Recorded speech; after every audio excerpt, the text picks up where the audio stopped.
Seperti apa hari ini Bang Fahmi dan Mas Baim sudah menghadirkan saksi Jadi, saksi ahli dan orang terdekat?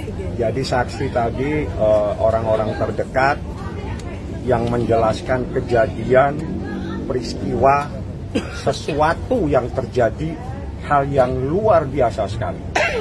Saya sudah diamanati untuk tidak menyampaikan, tapi cukup di dalam ruang persidangan. Jika Anda ingin tahu, Anda bisa tanya kepada pengacaranya. Apa yang terjadi dalam ruangan persidangan tadi? Pada sesi pertanyaan, dua saksi yang mengetahui adanya sebuah kejadian, peristiwa, sesuatu yang sangat-sangat luar biasa. Seperti itu. Oke, apa luar biasanya apa Bang? Tanya. Mereka yang mau jawab silakan. Saya sudah tidak boleh menyampaikan. Yang jelas semuanya sudah tersampaikan di dalam ruang persidangan. Saksi yang lain terkait dengan hal-hal yang selama ini Anda tanyakan. Adakah terjadi sesuatu?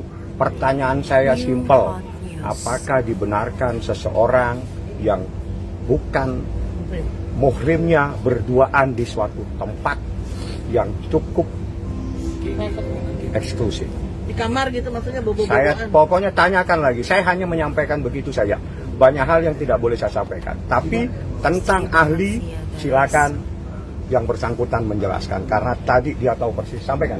Tidak apa-apa, sampaikan saja. Yang kau tahu tentang bagaimana netralitas seorang ahli dalam proses persidangan tadi. Oke. Mungkin total 10 sama 1 apa aja nih Mas Baim tadi? Tadi Mas Baim mau ngomong tadi.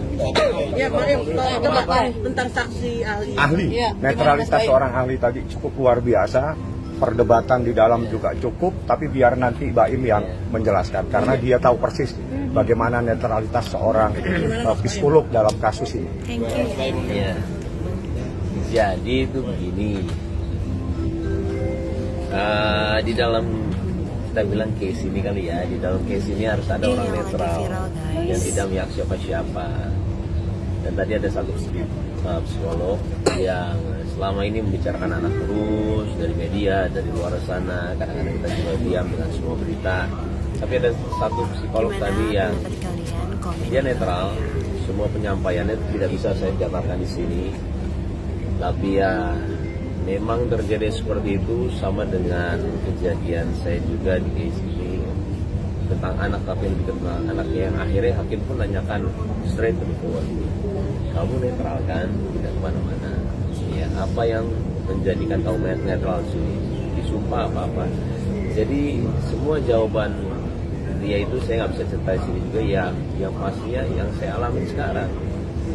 Yang terkadang saya yang disalahkan, saya yang dirugikan. Cuman saya bingung menjelaskannya bagaimana.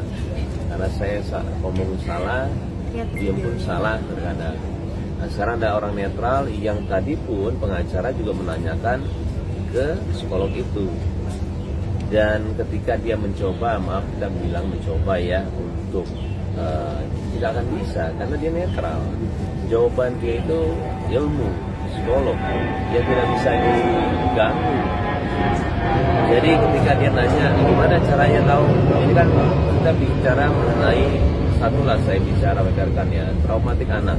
Ketika ini gimana cara tahunya traumatik anak, kan belum tentu dari ini. Oh enggak, kita ngelakuin 5 fase dulu, ini. Jadi ngerti nggak? Dan saya pun juga sama, ketika dia datang ke sini, saya bilang saya tidak mau ada apa-apa ya sama dia. Apapun yang dia lakukan silakan. Saya nggak mau bicara sama dia kalau dia mau bicara. Jadi saya tidak mau seperti saya menghasut dia untuk membela saya. Silakan lihat anak-anak seperti apa, hubungannya saya dengan anak gimana, hubungan dia dengan ibunya bagaimana. Nggak mau intervensi apa-apa. Itu aja saya mungkin jawabannya, takut kemana-mana juga. Mudah-mudahan juga bisa menjelaskan. Baik, tapi apakah dari pengakuan para saksi tersebut sesuai dengan apa yang kejadian Semua saksi fakta satu ahli. Jadi yang saya hadirkan saksi fakta 4 ya. 4 yang diperiksa itu saksi fakta. Fakta yang mengetahui sesuatu yang saya katakan tadi. Ada seseorang yang bukan sesama muhrimnya. Dan gitu aja, saya nggak mau terlalu dalam. Yang jelas ahli, yang terjadi perdebatan panjang di ahli, tapi ada 2 saksi yang sangat-sangat luar biasa. menceritakan sebuah hal yang luar biasa yang saya tidak boleh sampaikan. Sudah diamanati dalam ruangan sidang. Kalau Anda mau tanya kepada kuasa hukum, termohon silakan. Ya. Apakah dari saksi itu Bang artinya itu adalah sesuai dengan yang di Jangan persoalan sesuai, karena ini bukan lagi beli baju sesuai dengan ukuran. Ini proses hukum adalah fakta yang harus dibuktikan di persidangan. Ya. Baik, terkait soal Semua ART ada, security ada. Kalau kurang lagi, saya tambahin lagi saksi yang banyak. Ingat semuanya ini kan disumpah. Disumpah itu kalau sudah demi Allah itu pasti harus jujur. Harus jujur. Saya nggak pernah main-main dengan sumpah demi Allah. Ya. Berarti tadi selain saksi ahli dan fakta, boleh dijabarkan ada babysitter, satpam. Ya, Bang. saya tidak boleh sampaikan yang jelas saksi fakta. Siapa identitasnya harus saya tutup. Kalau Anda mendapatkan informasi dari orang lain, silakan. Kewajiban saya menutup saksi dalam proses perkara gugatan perceraian. Saksi fakta itu artinya mereka Saksi yang melihat mengetahui adanya suatu peristiwa, apa yang dilihat, yang didengar, yang ditahu tentang sebuah kejadian pada saat dia melihat sesuatu. Itu ya, Baik. Di pemahamannya. tengah kondisi perceraian mungkin Menjadi, papa lagi sakit seperti apa bang mungkin kekuatannya? Minta doanya. Ya. Saya mau ke Papa Oke. juga sekarang. baik. Kondisinya seperti apa? Baik. Bang? Oke. Cabut, cabut, cabut, cabut.